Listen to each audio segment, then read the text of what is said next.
Les marchés avec Bing.fr, la banque de tous les investisseurs. En bourse, actions, dérivés, fonds d'investissement.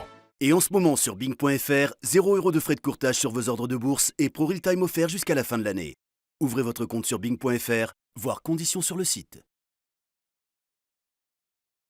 Salut, c'est Trado, je suis content de vous retrouver pour l'analyse technique de ce lundi de Europlasma et de Budget Télécom qui ont été les actions les plus demandées. Mais on va commencer comme d'habitude par les précautions d'usage. Il ne s'agit que d'une analyse technique. Elle ne tient pas compte des fondamentaux. Avant d'acheter ou de vendre quoi que ce soit, il faut connaître les fondamentaux. Et cette analyse technique n'est là que pour apporter un point de vue complémentaire en guise de timing. Et elle ne saurait se suffire à elle-même. Voilà, on commence avec Europlasma, société novatrice spécialisée dans le traitement des matériaux dangereux, notamment. Et voilà ce que l'on peut dire pour Europlasma. Alors, au-delà de ce qu'on peut penser des fondamentaux, il faut bien comprendre que la tendance, elle est baissière sur Europlasma. Il n'y a pas de doute par rapport à ça. Toute manière, une action qui est passée de 1 € à 0,2 € si rapidement est forcément en tendance baissière. Et les pics sont descendants, les creux sont descendants, ça veut dire que la tendance elle est baissière. Et c'est confirmé par la moyenne mobile à 30 semaines qui est descendante. Et quand on est en dessous d'une moyenne mobile à 30 semaines qui descend, on dit qu'on est en tendance baissière. Si vous découvrez l'analyse technique, en fait, chacun des petits bâtons que vous voyez, là, ça s'appelle un chandelier japonais. Et ça vous donne pour une semaine donnée, puisqu'ici on a choisi l'hebdomadaire, les plus hauts et les plus bas de la semaine.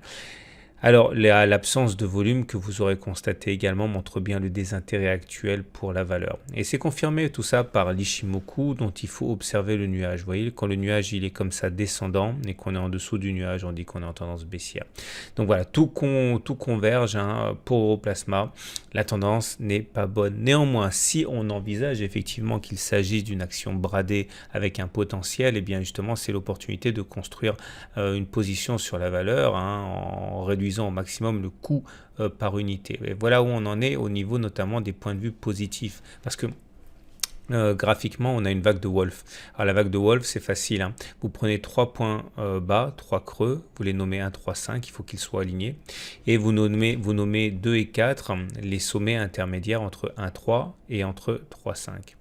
Et vous tirez une droite, 1, 4, et ça nous donne pour objectif, selon la théorie des vagues de Wolf, l'objectif d'aller chercher un point 6 sur la demi-droite 1,4. Ça c'est pas mal puisque effectivement ça nous amènerait vers 0,7 € avec un point intermédiaire, ce serait d'aller chercher le point 4, c'est-à-dire à peu près 0,45. Alors ça c'est pas pour tout de suite puisque c'est des données hebdomadaires, chaque bougie correspond à une semaine de cotation. Vous voyez que ça peut prendre beaucoup de temps, voire même plus d'un an. Mais en tout cas voilà, cette vague de Wolf existe et c'est sans doute l'élément le plus positif qu'on puisse trouver en termes d'analyse technique. Alors, au-delà, si vous décidez d'acheter Europlasma, si vous décidez effectivement de construire une position, eh bien, il faut, c'est du moins la méthode que j'applique depuis des années, appliquer une méthode d'accumulation qui soit rationnelle. Il y a un module de formation par rapport à ça. Retenez 2 choses. Tout d'abord, c'est qu'il ne faut déjà pas rentrer en une seule fois. Ça, c'est à proscrire. Il faut rentrer en plusieurs fois. Alors, selon votre mise, j'explique tout ça dans le module de formation, mais il faut rentrer en 2, 3, 4, 5 fois. Ça dépend combien, et plutôt que de rentrer en une seule fois. Et ensuite, il faut choisir les moments où on va investir chacun des lots. Alors avant de commencer, il faut que vous compreniez ce que c'est qu'une résistance, ce que c'est qu'un support.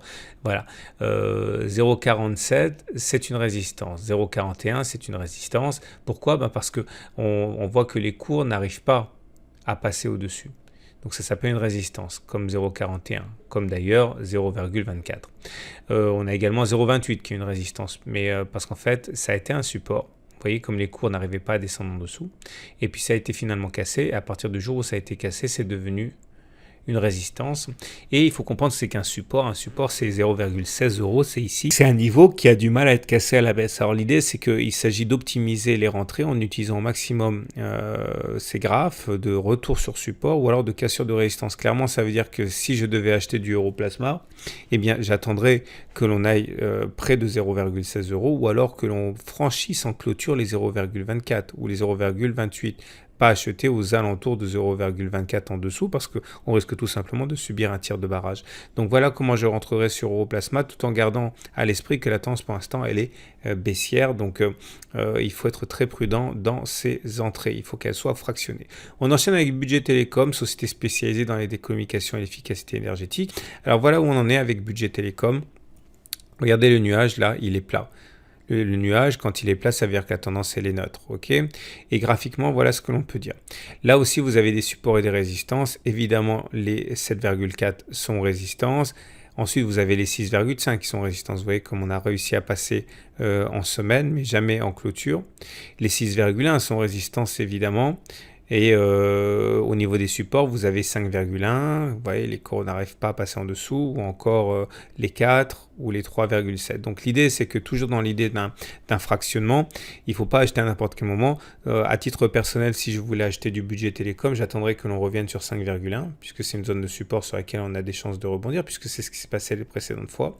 Ou alors j'attendrais que l'on casse les 6,1, puisque on voit qu'une cassure des 6,1 serait un événement en tant que tel, puisque à chaque fois, on a réussi à passer en semaine au-dessus des 6,1, mais on n'a jamais réussi à clôturer au-dessus des 6,1.